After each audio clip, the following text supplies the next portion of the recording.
sâu xa lạc chừng đất đâu ta ta mây cha ta ta la đâu le yang kit hay yang vui đâu ở đây hay là làm ta vui sợ cao quang sâu xa tu tôi ta đâu như tôi sao vậy nhặt chân nhặt nhau lá thiết chi đó đâu đang chết đâu ai chờ nghe tâm ya ai cũng sao đang buồn em mà chẳng đâu phải chẳng chẳng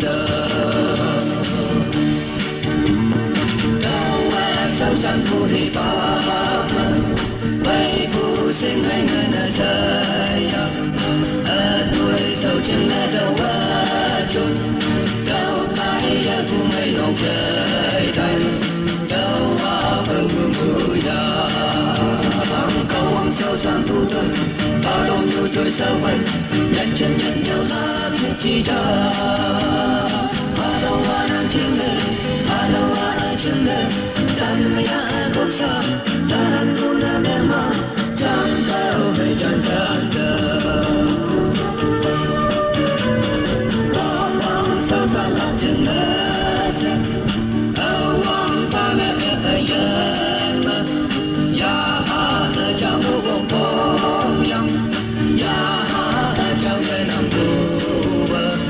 tôi sao phải xây bỏ cao ông sao sang tu tôi cao ông tu tôi sao vậy nhặt chân nhặt nhau lá chút chi cho đâu đang chim lên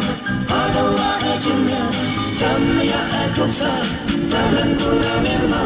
chẳng đâu phải chẳng chẳng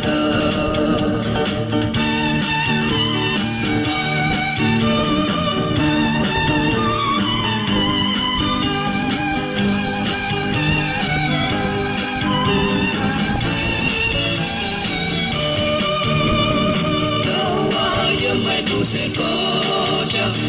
em mong chẳng mình lạc trên đất cao quang nhà nên đâu cha đâu em mong chẳng yên mấy cụ giờ đây ai tên đi dễ gần cao quang sâu sang tu tôi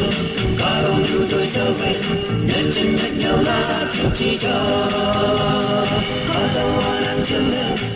đâu ai chim lên tâm ya ai cũng sao đang buồn em mà chẳng đâu phải chẳng chẳng đâu ai chung ai man vui vang